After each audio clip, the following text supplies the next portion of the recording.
1st of June 2019 and Pleasure Beach Experience Monthly is finally back on our YouTube channel, and in today's episode me and Becca are going to be talking about Blackpool Pleasure Beach and why we think it's so quiet at the minute.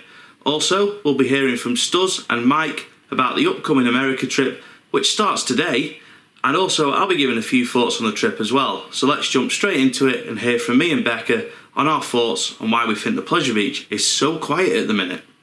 Becca, why is Pleasure Beach so dead? Easy answer is they don't like to advertise much outside of Blackpool. I'm sorry, but if you get to Blackpool and haven't seen the big one and wondered what it is or known that it's the Pleasure Beach, you've got some problems, and a big board that says come and ride Icon's not going to do you anything to add to that. I've seen a little bit of advertising at Trafford Centre. That's it. Yeah, so one of the main things that is thrown at Pleasure Beach is the lack of marketing outside of Blackpool, which I think everyone would probably agree that there isn't lots, and I think Pleasure Beach do spend most of their advertising budget within Blackpool, which I think's not a great idea. They've got the big one. It's a massive come look at me. Yeah. They'd be better off spending the money painting it, making it look good. I think if you're in Blackpool, whether you live there or you've gone there on a trip, whether it's a day trip for work, for fun, or for any other reason, if you've gone to Blackpool, you know that the Pleasure Beach is there. I don't think you would need reminding. I think, like Becca says, you drive up the M55, you see the big one. Even if you get the train, you see the Pleasure Beach. The big one. Especially if you go to Blackpool South. Yeah. Another thing that I think, as well as that is a problem, and this is something that we have spoken about loads, whether it's been on video, online, wherever, is opening times. But before we get to that, is free entry or the lack of free entry a problem? Now, on this particular question, it's a 50-50 because it makes the paths seem emptier, but you don't know how many of those people spent money. Yeah. Obviously, if they're in there, they're more likely to spend money. They're more likely to buy tickets to go on the odd thing. Whereas if you've already put out money, you're not going to want to. Or if you're not sure if you want to go on anything, you're not going to pay the money to go in. No.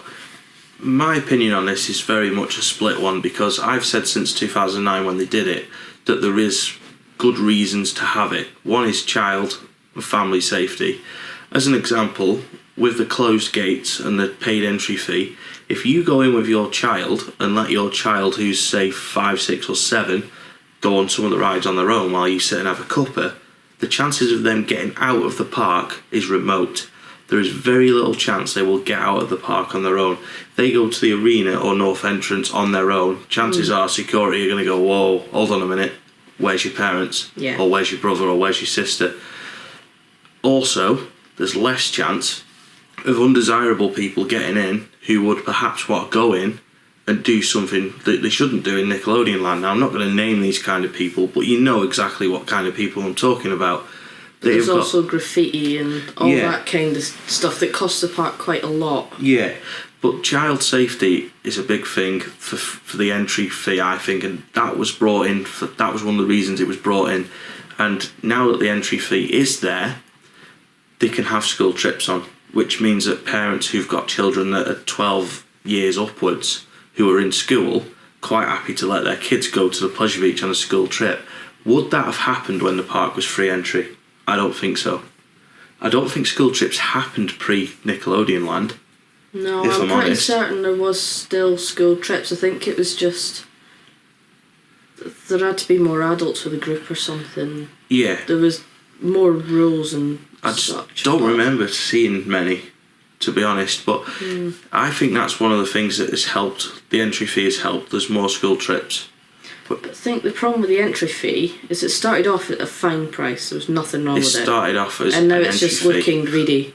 Yeah. It is. It's kind of a, people will pay this. Well, we'll charge them double. The issue with it now is it is no longer an entry fee. No, it's an entry fee plus a ride fee. Because what I don't understand about the current entry fee is it's now £10, and for all that £10, for the extra £4 that you're now paying, you're effectively paying to do something that you didn't want to do because that's why you were buying it. That's what tickets are there for. Yeah. They still offer tickets. Yeah. So why not? I don't know. Why put river caves on the entry fee for people who don't want to go on rides? The same, for example, my mum's got a bad back. I know she wouldn't be able to safely step down into that boat. It is a big step down. It's not a good ride to say, oh, well, you're paying for this. Yeah. Well, what about the millions of people that can't go on it? It's not the easiest ride to get on, is it? Let's face it. No. Especially if you've got 4 adults all stepping in the boat at the same time. It's like trying to step onto a rubber dinghy. It's all over the place. Yeah. So, yeah, I think the entry fee, there is an argument that it does hinder things, but I don't think that's the biggest issue. My opinion is far worse than the advertising is the opening hours. I think the opening hours are such a problem, especially on a Friday, Saturday and Sunday. Yes. I'm going to go and compare it to Leesburg here. So Leesburg on a Friday sometimes do not open till 3 o'clock in the afternoon, but they then stay open till midnight. Now the reason they do that is because people who work in the local area don't finish work until 3 o'clock or around that time.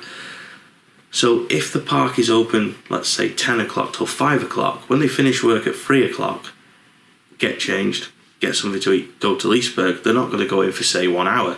And this is the same problem in Blackpool. If you're working between 10 and 12 or 6 o'clock in the morning till 12 o'clock and you go, I'm going to go to Blackpool for the afternoon, you're not going to turn up at the Pleasure Beach at 1:30 and go, they shut at 5 o'clock, let's pay £35 for a wristband. I don't know how much a wristband is, so I'm not sure if that's the right amount. But it changes because there's this offer, that offer, then what they feel like it having it online as. yes, so you're not going to turn up at 1, 2 o'clock with a 5 o'clock close and go, I'm willing to spend the best part of 40 quid to get into the park, because you know in that time you're not getting on everything. No. It doesn't matter how quiet Pleasure Beach is, to do everything in 3 hours, you're going to struggle. You might get all the coasters in, but you might not get on Valhalla, you might not get on Ice Splash, you might not get on the river caves, you might not get on everything you need to get on in that 3 hours.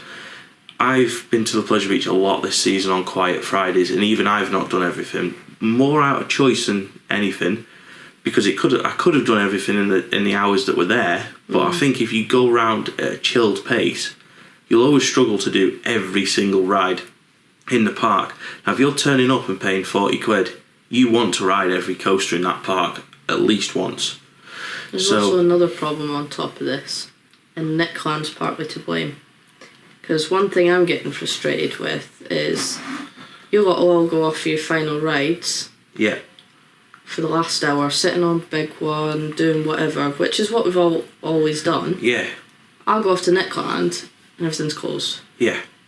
I'm thinking, right, what am I going to do with the little one? Yeah. Nickelodeon Land. So families aren't going to hang around. No. So it's going to look to the Pleasure Beach like people are going home early because they want to. But you're not going to just sit there with a little one getting increasingly more angry. Well, the thing is as well, it's like, in that sense, we cut it a bit of slack because it's always been the same for us. We stay till park close. But if you've gone as a one-time visit and you have got small children, you're probably going to say, oh, balls to it, I'm going home. And that might mean that dad and oldest child don't get on the big one or Icon because they've waited all day to get on it, and then go, well, actually, mum and little one are not going to get on something in Nickelodeon's land, so we're all going. And then effectively that could be money lost, because they might well have been planning to have food in Burger King. They might well have been thinking, do you know what, we'll buy some on-ride photos, or we might buy some merch. And if they leave a little bit annoyed, they're not going to spend any money. No. So, and if you've got a kid that's unhappy because you said, oh, later on we'll go on this, and they didn't get on it, yeah, they're going to be... everyone else is still going on things. Yeah. You're not going to have time to stop in the flying machine shop and have a look. No. You're just going to be getting out and getting on with your day. And then also, you've got to think that the next time that you plan a trip to a theme park, your child's likely to say, actually, I don't want to go to Blackpool because I didn't get on everything I wanted to go on. I'd rather go to Alton Towers, because CBeebies Land closes pretty much at the same time as the big rides close, or around the same time. The thing is, in CBeebies as well, it's not a bad area to walk around There's plenty to as see well. and hear. It's quite a big area. You could still walk around and point out the characters and things like that. Whereas Nickland is the tiny... Well, it's big enough for what it is, but it is a tiny place. It's not so you could just walk your kid round and point stuff out to. I mean, Jason does a brilliant job with his shows, but he can't be expected to be there all day, every day. No. And neither can Team Nick. They've got other jobs within Pleasure Beach to be doing as well, which is why they can't be expected to have Paw Patrol out 24/7. As much as Charlie would love it. He really would love that, and he'd probably be biting on Jace's nose or whatever he's called. Chase. I don't know. He loves Chase. I don't know what they're called. He was quite happy to have a high five from Chase the other day. Brilliant. I always thought it was Jace, you know. Shows how much attention I pay to Paw Patrol. So, the common comments that we get, especially on the recent video, the No Queues at Blackpool Pleasure Beach video, a lot of comments were about, well, Blackpool's a dump, which I don't agree with. No. It has its bad areas, but so does everywhere. There is no place that's perfect. I don't think Blackpool has ever had an influence on Pleasure Beach's numbers anyway, to be quite honest. I don't think Blackpool being a S-hole, as people call it, has ever stopped people going to Pleasure Beach. No, but the Pleasure Beach do cut out a lot of people that go to Blackpool's. For example, a lot of people go to Blackpool for stag and hen do's. It's always been Blackpool. This goes back to the entry fee, doesn't it? No. It doesn't even... It's opening hours. Well, yeah. You're not going to show up... I mean, I've got the train to Blackpool many times. I've got trains that are going past Preston and people are going to Blackpool for stag and hen do's. They don't get there at 10 o'clock in the morning. They get there about 4 or 5 o'clock in the afternoon. Yeah. Then they're probably just going to go to the hotel because there's bugger all else to do. Yeah. Well, and then go out. Whereas if the Pleasure Beach was open, they'd probably go in there, probably sit FY4 drinking the bar out. Yeah. How many times do you think when stag and hen do's have planned their trips to Blackpool, they've gone, oh yeah, we'll go on a big one before we go out on the lash? How many times have we seen, like, people try to get the stag on the big one because he's scared of it? Yeah, exactly. And things like that. But the amount more they'd have if they were open later... I'm going back to my point about Nickland. I wouldn't be saying keep Nickland open that bit later. I mean, if you're closing at 5 o'clock, I expect Nickland to be open till 5 o'clock. Yeah. But after that, that's fair enough. If you're staying open till 10 o'clock, I don't think there's an expectation for Nickelodeon, Streak and Blue Flag to run that late. That's where you have your line of, right, the families have had up until this time. Yeah. Now we're going to be open for a different audience. It's the people that are just arriving in Blackpool for the weekend. Or, you know. I mean...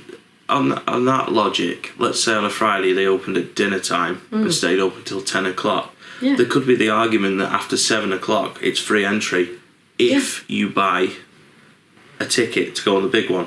Yeah. So effectively it's not free entry, but the way it's worded, it would look like free entry. So you could say, you can come in, but you must do this. Yeah. So for example, you must buy a ride ticket on your way in. So either a ride ticket, a drinks voucher for the FI4 bar. Basically, you've got to do something to get in. So even, as an example, this will sound completely irrelevant. When me and my brother went to Wembley a couple of years ago, to get in a bar, you had to buy basically a ticket to get in. But on that ticket, you got a burger and 2 beers for a £5. So you could basically say, right, to get in, you've got to pay a £5. But with that £5, you guaranteed are getting a ride on the big one. Yeah. So they then go in, they ride the big one, they then walk past the fountain on the way to the big one and go, we're going to sit there and have a pint later. So they do the big one, buy the on-ride photo with the stag, they then walk back, and then they see Icon and go, that's a new ride, I'm going to buy more tickets. Mm-hmm. They then go on Icon, then they go and sit at the bar, and they get absolutely slaughtered, because once you sit down drinking, you don't go, I'm just going to go out the park now. Yeah. The fountain would be on, they'd be watching the big one, and they'd be going, yeah, we're going to stay in here now until park close. Yeah, I think Pleasure Beach's location does not lend itself to a theme park setup. It needs to be... No, they need to work to the crowd that comes to Blackpool. Yeah. Yes, there are a lot of families that come to Blackpool. But when you look at Blackpool in a whole, and look at the balance of family attractions and the amount of bars and clubs... Yeah. You know, you can see clearly which one people that go to Blackpool are more interested in. You also have to... You can't say, oh, we want Blackpool to be better, so we're just going to exclude the majority of our customers. You have to, go, right, well, we're just going to have to attract these people and make them spend money here. Also, look how busy late night riding is at Blackpool. For 8 nights of the season, you can guarantee you're going to queue 2 hours for the big one because everybody wants to ride it in the dark. Yeah. Whether it's on 1 train or 2 trains, people will wait for it. And they don't care how big that queue is, they will join the back of it because they want to ride the big one in the dark. We've been asked a lot lately why Pleasure Beach is so quiet. We're just giving our opinion on that, and I think it falls down on 3 things. Free entry, should it be brought back? There's certainly an argument for it. There's certainly an argument not to bring it back. Opening times, I just don't see how the opening times as they are work. I really don't. And the other one was advertising. I'd forgot about it then.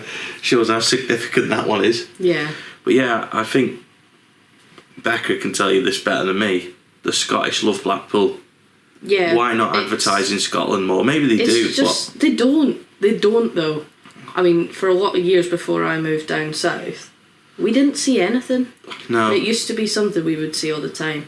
I mean, it's just a thing in Scotland that on certain holidays and certain weekends, that one weekend I think it's all of Glasgow and Dundee just head there, and then I think it's the next weekend or 2 weekends later everyone in Edinburgh heads down there, but it's not happening as much anymore.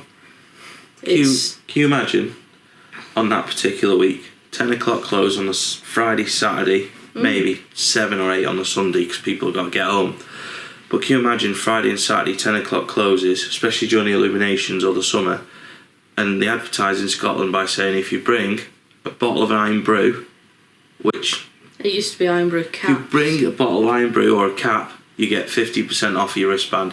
I'm not taking the mick with the Iron Brew comment because I really like Iron Brew. It is the biggest sold drink in Scotland. Yeah, that's what I mean. I'm not taking the mick. I'm just saying that would surely be an incentive. Surely most people who are going, at least someone in their group, would have a cap of Iron Brew that they could take. Yeah. Or something. It's just simple things like that. I'm certain years ago they did. It was I think it was Pleasure Beach, but there was one where if you brought the cap, and I can't remember if you had to print something out, but certainly if you brought the cap, you did get a cheaper wristband. I'm certain it was Pleasure Beach. If not, it was somewhere else. I'm sure someone will. They'll know. Correct me in the someone will know. Comments, but I do remember saving up Iron Brew caps because it got you in somewhere. And considering the amount of times we've been Pleasure Beach, we're pretty set. Yeah. Well, as an example, like Portaventura do certain discounts if you take a Coke bottle or a Coke little wrapper off a Coke bottle, you get like €20 off or something. It's just simple. Yeah. It's simple and it would work. I think you've got to look at it. Icon is a great coaster, but it hasn't pulled in. All right. Icon, in my opinion, is a great coaster, and it's a great coaster for Pleasure Beach, which you in the past said. So. Oh yeah, it's the right thing for Pleasure Beach. It's just not a great ride. It is. No. Anyway, it's. I can't remember what I was going to say now. Oops. Yeah. Yeah, we're not attracting enough people. No, Icon for what it is, it's not attracting enough people. Look at how the Wicker Man's done. The Wicker Man has done. Whether I know again you don't like the Wicker Man, but it has done. Very well. It's what towers needed. They needed to be safe. They needed something that covered for everyone. They got a family coaster for families, but give it an adult theme, but it still worked. Yeah. You never see kids going, I'm not going on it because it's got fire. Well, the amount of advertising I've seen for that everywhere, I mean, I travel a lot for work, and I see it everywhere. I've seen loads of towers advertising in Crewe lately, which is something that you didn't used to see. I think Towers PR have got it spot on though. They know their crowd and they get them in. Yeah. Whilst Towers this season doesn't seem as busy as last year, it's always been a common thing that when Towers build a secret weapon coaster, the first year they have a big boom, and in the second year it tails off a little bit. But then they've done the dungeon, which is apparently doing well. So they've got that sort of mid-range attraction. Next year, as far as I know, they're not doing anything. But the dungeon came as a bit of a surprise, so you never know, they might add something. But there is already talk that the next secret weapon is very much in the planning stages. So you could be talking 2021, 2022, we could be seeing the next secret weapon being hyped up, and you can guarantee that the year that opens, it will boom. Because the marketing will be everywhere. You will see it everywhere. Thing with towers is I think people forget what it was like the year before the boom. Yeah. If you miss out that middle year and compare the year before and this year, it's busier this year. They've gone in the right direction. You're always going to have that blip. Yeah. And it'll settle again, but it's settled in a much better place than it was previously. Exactly, because you go back to the year before the Wicker Man opened, there was SPNO attractions, catering outlets closed everywhere. The opening times were, I think they were worse than they are now. Operations were pretty naff. Staff didn't seem happy. Yeah. Customers didn't seem happy. Whereas now you go and there's just a buzz about the place. It just feels like everyone's having a good time. Yeah. And unfortunately, I don't always get that one at Pleasure Beach at the minute. It's just lacking something. And I think what it's lacking is guests, because it just doesn't have that atmosphere that it used to have. I mean, we had the meet up there 2 weeks ago, and we were the crowd. Yeah. We made the queues because otherwise there wasn't any. It's like on a Saturday in May, you just wouldn't expect to walk straight on Icon, straight on Big One, straight on the Dipper, even straight on the Grand National. It is quite scary, to be honest. It reminds me of 2009, which was a bad year. Yeah. SPNO rides, rumours of closure, rumours of rides being closed. There's none of that yet, but if it stays as quiet as it's been lately, then I've just got a feeling that next year could be another SPNO year for certain rides, or reduced opening hours, maybe no more late night riding. I don't know. This is not something I've heard. It's just prediction. Yeah. Something I don't want to see. But I think the way it is, something's got to change. Yeah. So, let us know in the comments. Is the Pleasure Beach having as bad a year as we're saying? Are we over exaggerating? Or is it really doing badly? We're now going to break off. We're going to let Mike and Stuz have their 20 odd minutes of chatting about America, and then we'll be back. We'll start with Stuz. What are you most excited about for our, what we could call, a mega trip to America? Well, Cedar Point, of course, yeah. Topfield Dragster. Many parts as well, Kings Island and Six Flags Great Adventure. I mean, so many rides, El Toro, Banshee, King Dakar. You know, there's so many courses, 57 roller coasters in a week we're going to do then there. I'm glad you've been counting the credits. Yes, of course, I'm a credit. I like to collect them, so. Good stuff. So we'll start with talking about the order that we're doing the parks in, just so we don't get confused. So, Mike, Stu, we're starting with Luna Park, Coney Island. Yep. I know you're both going to say Cyclone is your most anticipated ride. Absolutely. So I'll ask you, what else are you looking forward to about that park in particular? Well, of course, Soaring Eagle. It has to be the Zamperla Flyer after being such a fan of Hero, doesn't it? So yeah, right. That's to be our number one coaster there.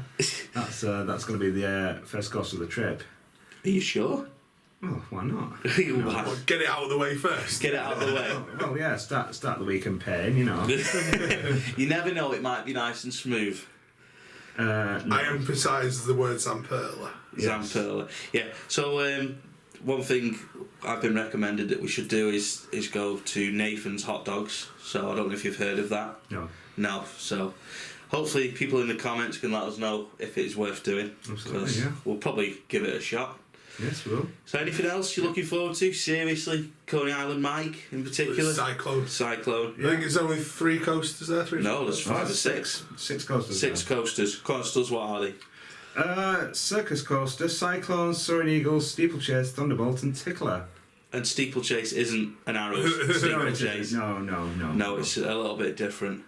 So I think we can move on to Six Flags Great Adventure. This is actually a Zamperla as well. Oh, is it? Yeah. It'll be fine. It'll be fine. It'll all be okay. Yes. So let's move on to Six Flags Great Adventure. Mike, come on. What are you looking forward to about that park? And it's got to be more than one coaster, surely. There's a lot of B&Ms there for a start. Quite a lot of B&Ms. There's definitely a Batman clone. Yeah. Which I'm very much looking forward to, considering that Batman, what is it, Arkham Asylum it's called now? Yeah, in part 1. Is my number 1 coaster. So I'm definitely looking forward to that. There is the it's Medusa. It used to be Medusa, didn't Yeah, it? Bizarro. Bizarro, that's the one. Which is flawless. Yes. Yeah, looking forward to that. You got Superman Ultimate Flight. Superman off. There is the rather obvious large thing there. King the Car. El Toro. Wait to go on that. El Toro, that's Yeah. what I'm looking forward to, the Woody. Yeah. Yeah. Good stuff. Anything else you're looking forward to in particular? Oh yeah, it's got a massive gyro swing, the Wonder Yeah. Woman gyro swing, hasn't it? It will literally open about a week before Yeah. we arrive. Yeah. So it's going to be nice and it's going to smell new. And of course as well, Nitro. Nitro. Yeah. E&M Hypercoaster, yeah. Which I can't Very wait for. well 'cause rated I Hyper. love Shambhala and I love the one at Europe as well. Yeah, Silver It's a very Star. well rated Hyper, that one is. Yeah. Silver Star overrated, would you say? No, I said the Nitro is very well rated. Oh, right, sorry, I misheard you, yeah. It is very highly rated. I've actually heard it's the best. So, Right, again, okay. interested to know in the Yeah. comments from everyone who's actually been on it, because we've not yet been on it, to let us know what you think, because we will obviously be doing a vlog there. You're looking forward to vlogging, Mike, at these parts? Yeah. Yeah, you're going to have plenty to say to them, no doubt. Oh, aye. With like 14 coasters to get around. Yeah, Definitely. Right, yeah. might be a little bit longer than our normal vlogs. Yes. Yeah. Well, we've got the travel vlog, which will be on shortly after this. Yeah, well, give me a chance to edit it, please. Yeah, no, I'll talk about that either. Well, I can't remember if I've already spoken about it, but we will be talking about it at some point. The travel vlog. So next park is Kennywood. This is what I'm really looking forward to, actually. Why? It's kind of like an American clone of Fudge Beach, in a way. Can't explain. Well, half the rides are the same, or same as certainly classics that were Oh, on yeah. Fudge Yeah, Beach. of Well, course. for a start, you've got the second of the three Mobius Loop Woodies. Yeah, 3 Woodies. Yeah. 3 Yeah. Woodies, 3 servers, yeah. Well, like I say, specifically, Yeah. Racer is one of the three Mobius Loops in existence. You've obviously got was it Morgan / Arrow? Yes. Hyper and Phantom's Revenge. Yes. I believe there's a Whip there. Yeah. There's a Derby Racer there. Yeah. I think There's a so. Noah's Ark there. I believe their Derby Racer still fully works as well. I'm not sure yeah, about I'm that. not sure. I think so, I think Yeah. it was raced. I'd be really interested to see that. Turtle Chase too. Oh yeah, of course. So basically it's an American pleasure beach. really. Yeah. Pretty It's an much. American Pleasure Beach wound back 20 years, isn't it? Yeah, with everything working. Yeah. Yeah. So, what other coasters are you looking forward to? Sorry, what other rides are you looking forward to? Because I know Stuz has got the coasters up on his phone screen. So, anything in particular? Well, just the Woodies, and I'm a great fan of the wooden coasters, so... I'm a little disappointed we're going to miss out on Steel Curtain, but We're going to miss it by a long way. though. yeah, it's about a good month or so, isn't it? I'm, Because I've seen one of the cars, and Yeah. they look quite good. I'm kind of hoping now that it's not fully built. Yeah, I think I'll be more upset if it's testing while we're yeah. there. So, on to the next park. And Oh, here we are. This is the object of the exercise, as it were. The big one, Cedar Point. It says see the Yeah. point. So, I Yes. believe there's 17 coasters to pick from. Yes, yes. 17 credits, and the one that Mike's most looking forward to has got to be Wilderness Run. Oh, no. Oh, yeah. Something else then. Well, there's a corkscrew. Corkscrew, arrow corkscrew, Oh, proper corkscrew. Yeah, well, again, there's the obvious large thing, Yeah. which is the great debate. Will that be Top Thrill Dragster by any Might have chance? Yes. something to do with racing cars. Yes. Yes. Yes. So it's the obvious debate is the King of Car versus Top Thrill Dragster debate. Well, there isn't much debate if you ask the locals. They will tell you Top Thrill Dragster's a lot better. Yeah. That 9 people out of 10 will say that Top Thrill's better. Well, there's 12 of us going, so I'm sure we can manage to split that I'm one. sure we can. Yeah, I'm certain of that. So, obviously, taking away the obvious Top Thrill Dragster, Steel Vengeance, what are you looking forward to about Cedar Point the most? Because obviously, you as particularly Stuz have wanted to go as long as I've known you, Oh, which yeah. is what, Yeah. like 14 years. Yeah, 2006 I met you, wasn't it? Yeah. So it's, 13 years this year. But so many courses, where do we start? I mean, Magnum, of course. Yeah. Millennium Force, Gatekeeper, Top Thrill Dragster, Valraven. Valraven, Steel Vengeance, of course. How can we forget that one? So many iconic coasters. Iconic. Yeah. What are you expecting from Steel Vengeance. You've not been on an RMC No, either, have you? not. So If I'm honest, I'm not that. It's not one that I'm that bothered about in the grand scheme of what's there. interesting. Stuz? well, I've just seen pictures of the first drop, and insane isn't the word. Oh, it's definitely insane. That first drop looks absolutely incredible, to be honest. What you might, what you are gonna like that first drop, especially if you sit at the back first. What you might find as well though, is the bunny hops at the end. Right. Will really take your breath, literally. So Magnum XL200, the big one's big brother. What are you expecting from that? Well, Airtime. Yeah, corners. Yeah. square corners, square corners. Slightly questionable entry angles to corners. Well, of course, it's an Arrow, isn't it? And it actually built by Arrow as well. So yeah.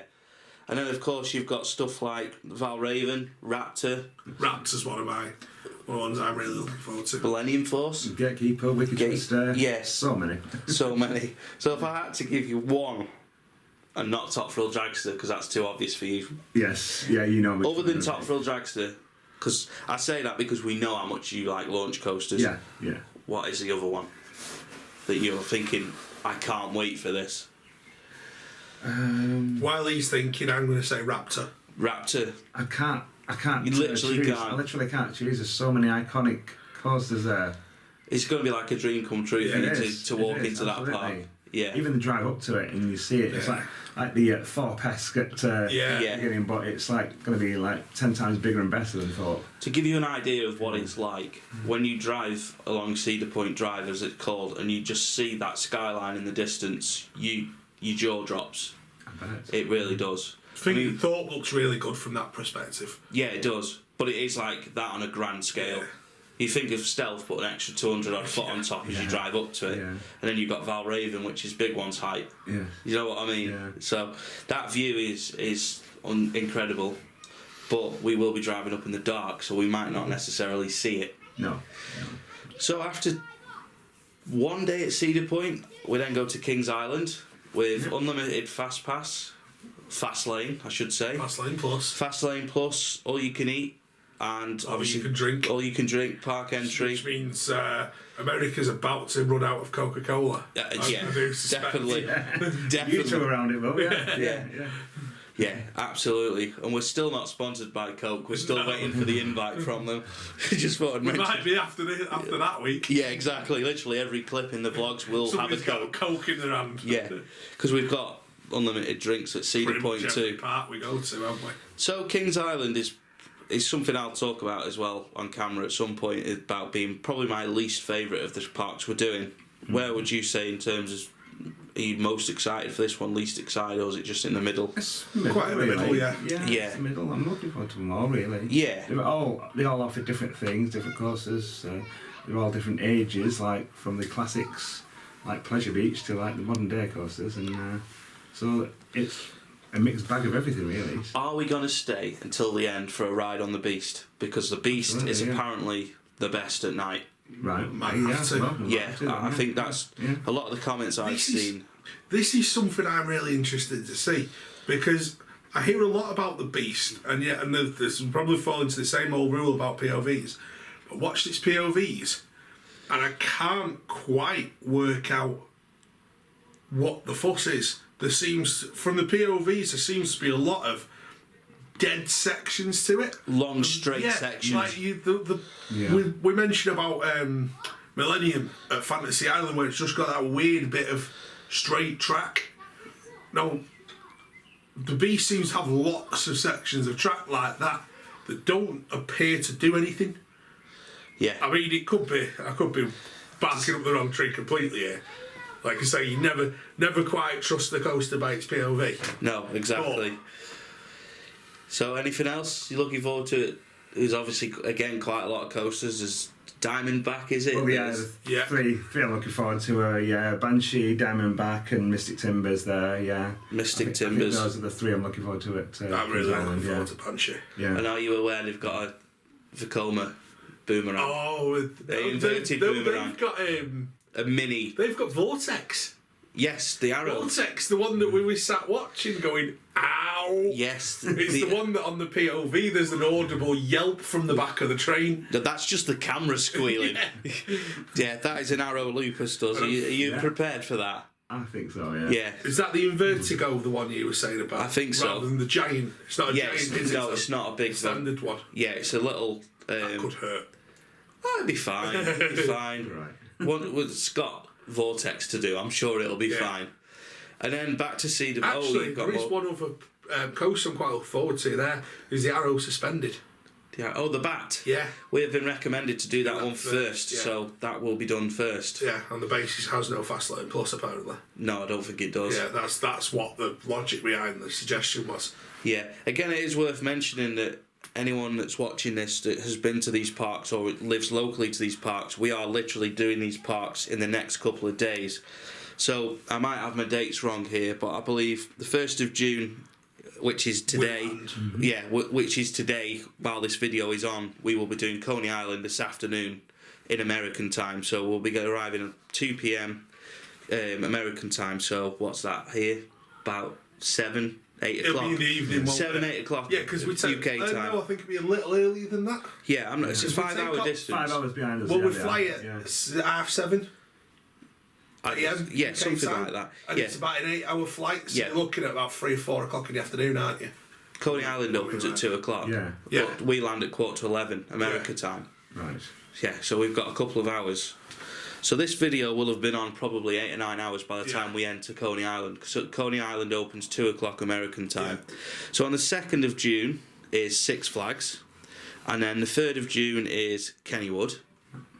That's right, yeah. Yeah. 4th is Cedar Point. Yeah.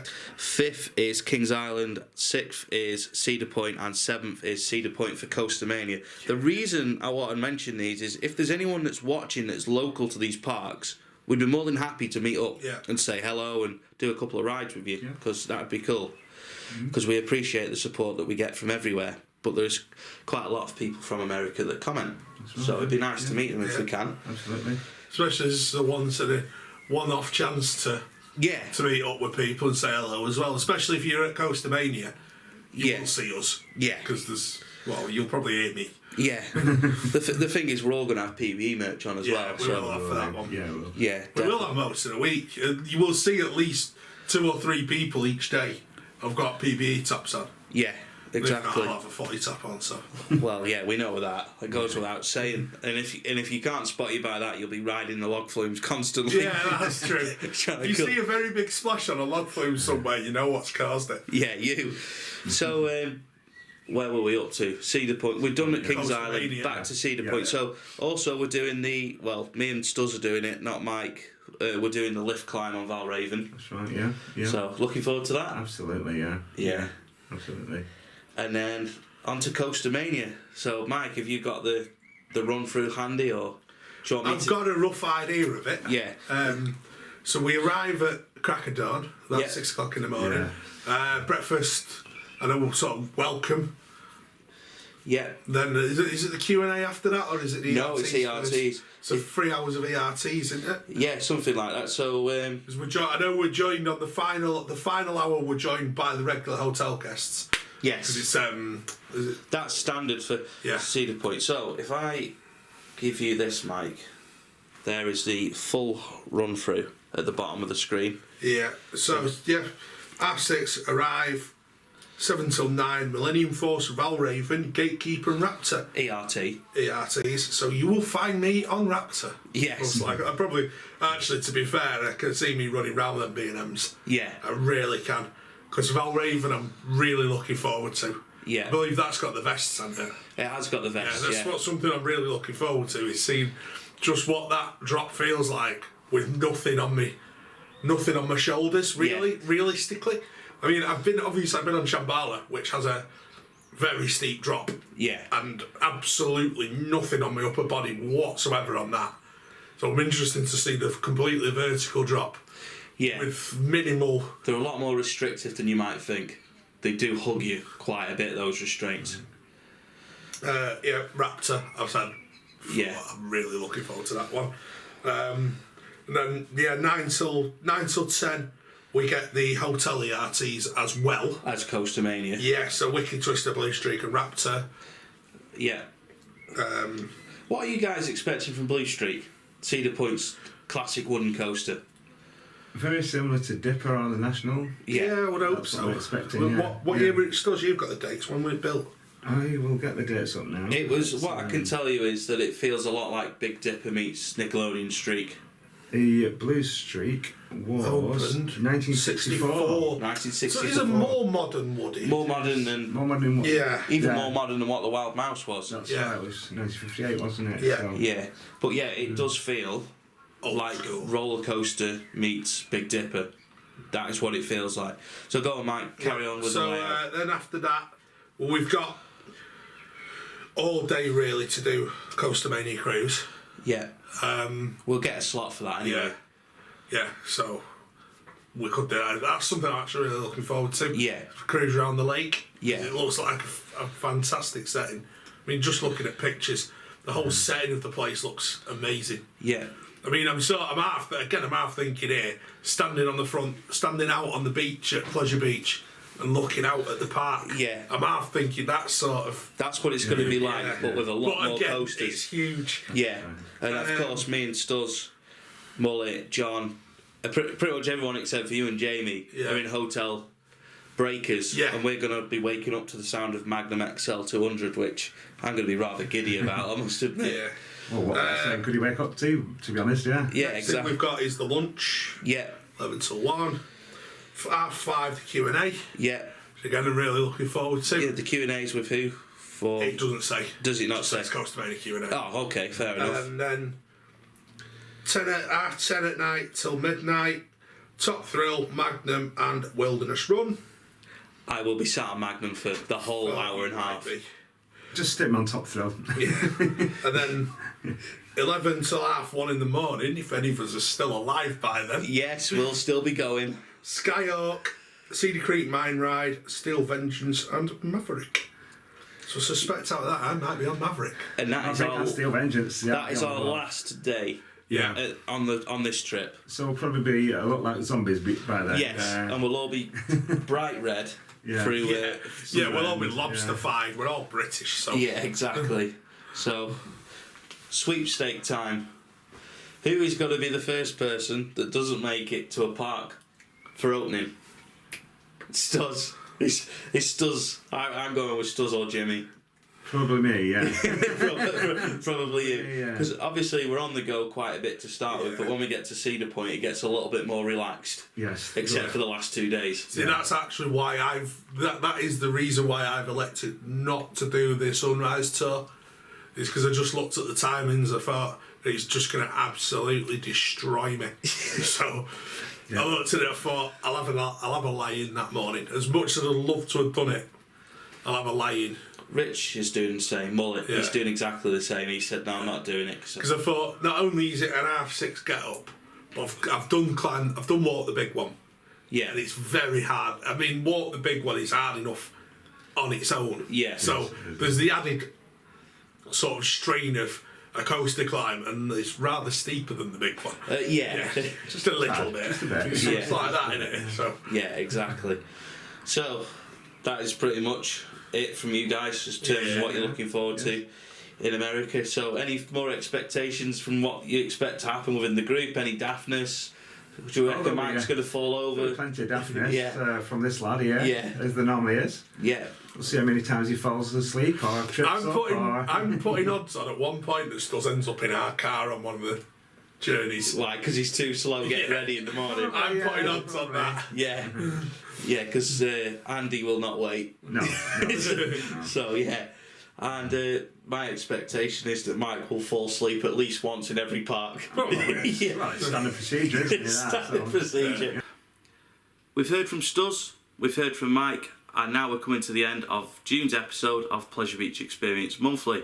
I hope you've enjoyed seeing the show back on the channel. Please let us know in the comments if you've enjoyed the show, and let us know what you'd like us to talk about in July's episode. I would imagine that we'll probably do some sort of reflections on America kind of focus in that episode, but also we'd like to talk about some other things as well. So if there's any subjects you would like us to cover, please let us know in the comments. We're always happy to see your ideas for PvE Monthly, because it is something that we're really keen to make work for the channel. The reason that we had a bit of a break from doing it was we just ran out of talking points, and we didn't want to just keep throwing out episodes that were over an hour long where we're just saying the same things that we're saying in vlogs, really. So just a couple of things from me about the trip to America. Of course, we are in America now, and I don't know what time you're watching this video. We may well already be at Coney Island and riding the Cyclone, but the Cyclone is one of those coasters that I've heard so many mixed reviews on, but I'm just really looking forward to getting on it. It's such a classic roller coaster. It's a bucket list roller coaster for most coaster enthusiasts, whether you're from the UK, America, Europe, wherever. I think it's just one of those coasters that if you are a coaster fan, you've got to get it ticked off at some point. So yeah, I'm really looking forward to doing that one. Really looking forward to getting back to Cedar Point. I think everyone knows how much I like Magnum XL 200, but I'm also really excited to get back on the likes of Top Thrill Dragster, and also I'm really looking forward to seeing how Raptor's running, because last year it was so hit and miss. There were some days, like we were only there for 2 days, but the first day it was really good. The second day it was just like, it's a bit naff really. I'm looking forward to giving Steel Vengeance a second go as well. I'm hoping, having lost a bit of weight since the last time we went, that it won't be quite as uncomfortable on my thighs, but I don't know what to think of that. Also, hopefully Millennium Force will be a little bit better this time as well. Obviously we've got Kings Island, Kennywood, and Six Flags Great Adventure 2, so all parks that I'm really excited to try out for the first time. There's going to be so much content from this trip on the channel. If there's anything you'd like to see us do in terms of off-ride footage, cinematic videos, anything like that, we'll try and do it. Just please let us know in the comments. We are in America at the minute, so we will be reading the comments, and we'll be happy to film anything that you guys want us to see us doing in the parks, really. We're going to be vlogging every day. Mike's really looking forward to that for a start, but I think everyone's looking forward to getting their thoughts on camera, and it's going to be a great way of capturing what is going to be a great trip. It's going to be something we can look back on quite a lot over time and go, yeah, that was a really good trip, or this was a bad part of the trip, this was the best part, this was the best ride. So as well as doing it for the channel, it's also going to be good for us to look back on the next time we start planning another America trip and go, well, yeah, we liked that part, but maybe we didn't like that park so much. So yeah, I hope you've enjoyed this episode of Pleasure Beach Experience Monthly. Really glad to have it back on the channel. Hopefully we'll be able to get some interviews from people within the theme park industry as well, like we did in the original episodes of PvE Monthly. So thanks for watching, and we'll see you in the next Pleasure Beach Experience video.